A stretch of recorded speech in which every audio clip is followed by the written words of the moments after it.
여러분 안녕하십니까? 이 시간에는 창세기 49장 말씀 중심으로 드리겠습니다. 이제 야곱이 자기 아들 요셉이 애굽의 총리가 됨으로 인하여서 야곱이 자녀들을 다 데리고 애굽으로 이주해서 고센 땅이라고 하는 아주 비옥한 땅, 애굽의 왕이 특별히 이렇게 허락해 준 땅에서 잘 살았습니다. 17년 동안 애굽에서 살았습니다. 이제 나이가 147세가 되어서 이 세상에 나그네 삶을 마감하게 됩니다. 그 마감을 앞두고 나이 많은 야곱이 12아들을 불러서 기도하는 내용이 오늘 본문에 기록되어 있습니다. 1절에 보시면은 야곱이 그 아들들을 불러 이르되 너희는 모이라. 너희가 후일에 당할 일을 내가 너희에게 이르리라. 그렇게 기록되어 있습니다. 후일에 당할 일을 내가 너희에게 이르리라. 그랬어요. 우리 사람들은 장래에 오늘보다 더 소망이 있고 더 잘 되기를 우리는 다 원하지요. 원하는 소원이 있고 있으니까 나름대로 최선을 다하고 열심을 다하여서 사는 것이 우리 일반적인 삶이 아니겠습니까? 그러나 장래가 어떻게 전개될지, 어떻게 이루어질지, 장래 나는 어떠한 모습으로 어디서 어떻게 살 것인지 아무도 모르지요. 단지 우리가 원하는 것이죠. 또 그렇게 되기를 원하여서 열심히 나름대로 일을 한다든가 그렇게 살아가는 것이 우리 일반적인 삶이죠. 요셉의 생애에 대한 기록이 창세기 37장에서 50장까지 기록되어 있는데 요셉의 생애를 보면은 창세기 37장에 기록되어 있죠. 요셉이 17살 나이에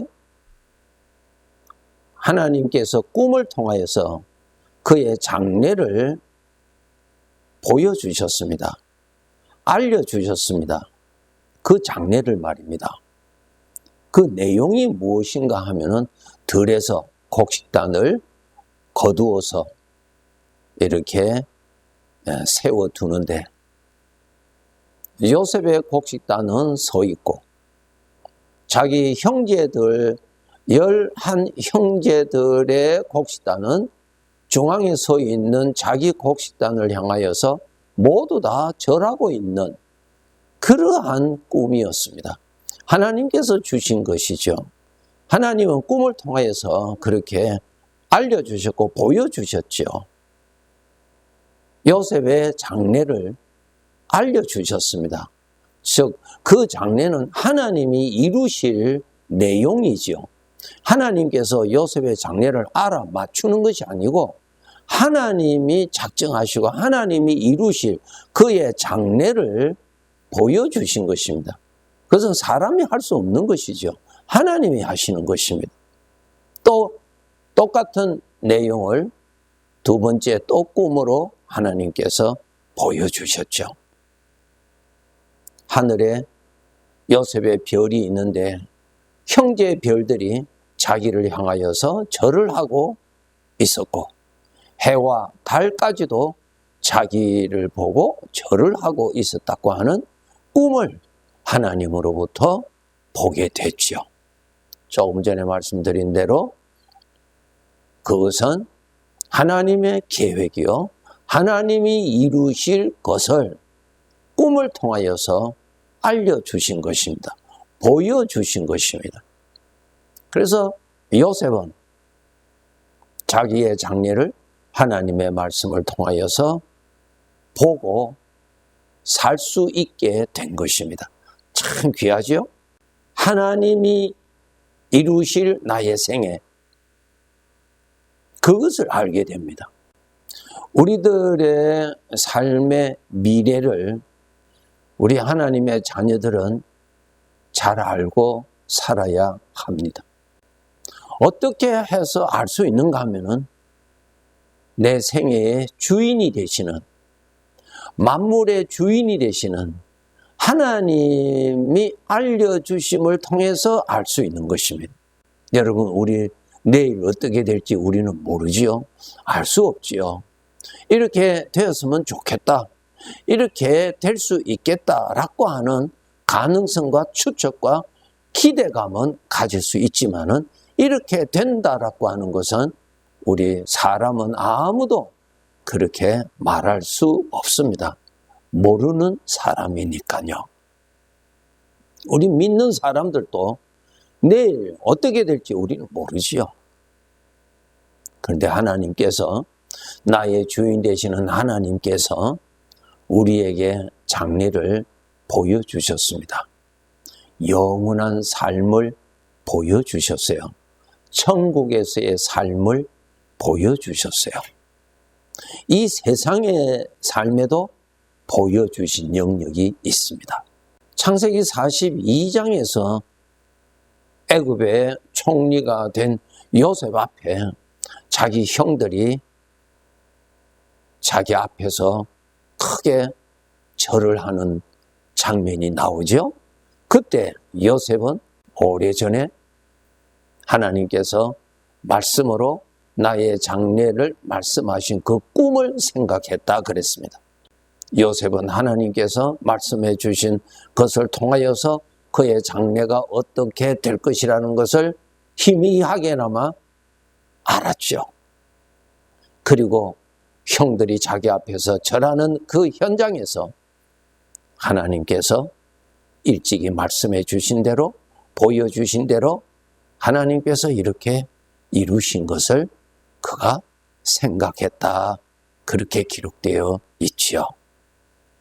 여러분, 우리 성도들 정말 이 나그네 길에서도 하나님의 말씀을 통해서 확실하게 알아야 되고, 죽음을 거쳐서 영원히 살 그 삶도 우리는 하나님의 말씀을 통해서 내가 어떻게, 어디서 살 것인가를 정확하게 알고 살 수 있어야 합니다. 먼저 이 나그네 길, 정말 광야와 같이 살아가는 데 있어서 불안한 것이 너무 많지요. 위험한 처소가 너무 많지요. 물론 기쁠 때도 있지만은 또 원치 않냐는 아픔도 만나는 것이 인생의 길 아닙니까?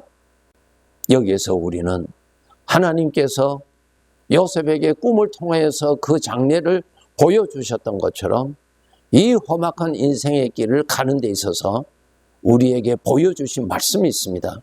네가 물 가운데로 지날지라도, 불 가운데로 지날지라도, 불꽃 가운데로 지날지라도 내가 너를 지켜줄 것이며 내가 너와 함께 할 것이라고 말씀으로 보여주셨죠? 이것 여러분 보고 살아야 됩니다. 확실해요. 창세기 5장에 보면은 에녹이라고 하는 성도가 있었는데 그 성도는 이 죄 많은 세상을 살아가면서 그는 어떻게 살았느냐? 자기의 인생에 함께 계시는 하나님과 함께 인생을 살았다고 기록되어 있어요. 하나님이 함께 하셨어요. 마찬가지로 구원받은 우리들에게는 주님이 항상 같이 계십니다. 이것을 알고 나그네 길을 주님과 동행하면서 살아야 합니다.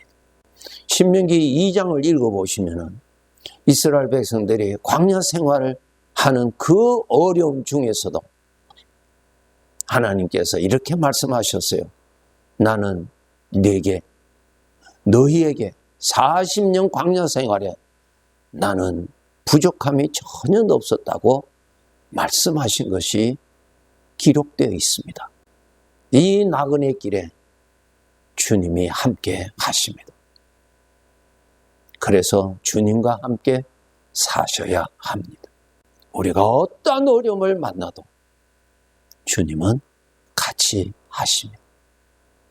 여호와는 나의 목자시니 내게 부족함이 없으리로다.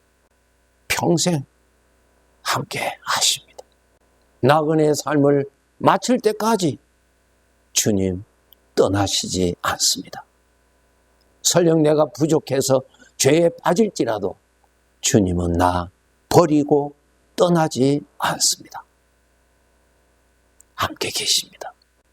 필요할 때 보호해 주시고, 필요할 때 지혜를 주시고, 필요할 때 대적을 물리쳐 주시고, 우리가 알지 못하는 아버지의 기쁘신 뜻을 향하여서 나를 이끌어 가십니다. 내가 원하는 대로 도와주시는 분이 아니라 주인이 원하시는 대로 나의 걸음을 그곳으로 이끌어 가십니다. 우리는 확실하게 알기를, 내 나그네 길에 주님은 항상 같이 계시고 은혜로 돌보시는 그 주님과 함께 꼭 사시도록 그렇게 믿음으로 깨어서 살아야 합니다. 여러분, 우리 성도들은 영혼을 알고 살아야 돼요. 하나님의 말씀을 통하여서 우리가 알고 살아야 돼요. 이 세상의 삶을 마치면은 천국이 어디입니까? 아버지 집이에요. 그곳에 가서 살 것입니다. 하나님이 말씀으로 알려주셨어요. 꿈과 같이 보여주셨어요. 그것은 하나님이 정녕 이루실 것입니다. 하나님께서 이루실 장래, 내가 이룰 꿈이 아니고 하나님이 이루실 그 미래, 그 영혼을 확실하게 알고 주님을 잘 섬기고 살아야 되며, 아버지 앞에 갔을 때의 장자로서, 아들로서 아버지 잘 모시고 아버지 잘 섬기고 아버지를 기쁘시게 하는 그러한 아들의 삶을 산 자로 아버지 앞에 설 수 있도록 우리는 그렇게 살아야 합니다. 그날의 아버지께로부터 인정받는 자가 되는 것이 영원한 영광이 됩니다. 아버지께서 말씀으로 보여주신 대로 아버지가 청령히 이루실 것입니다. 요셉을 보세요. 아버지께서 꿈을 통하여서 보여주셨잖아요. 말씀을 통하여서 보여주셨잖아요. 그것은 아버지가 이루실 것이란 말입니다. 요셉이 그 이루어지는 과정에 있어서 낙심할 수 있는, 오히려 하나님을 원망할 수 있는, 무서운 죄의 복수심에 빠질 수 있는 그러한 위험한 그러한 장애물들이 많이 나타났지만은 그는 하나님을 믿는 믿음의 길에서 탈선하지 아니하였고, 하나님께서 정령이 이루실 것을, 그것을 바라보는 그 초점이 다른 데로 옮겨지지 아니하였고, 정령 이루실 아버지 바라보고 아버지 섬기고 살았습니다. 지금 나와 함께 계시는 주님, 여러분 잘 모시고 잘 섬기세요. 내가 육체를 벗어버리는 그 순간에, 욥이 그랬죠. 그 순간에 내 눈으로 주님을 뵙게 될 것입니다. 부끄럽게 뵙는 그날이 되지 않도록 늘 깨어서 이전보다 주님 더 잘 섬기도록 노력합시다. 그리고 장차 이루어질 천국에서의 영광을 받을 것을 바라보고 열심히 주님 섬기면서 살아갑시다. 네, 감사합니다.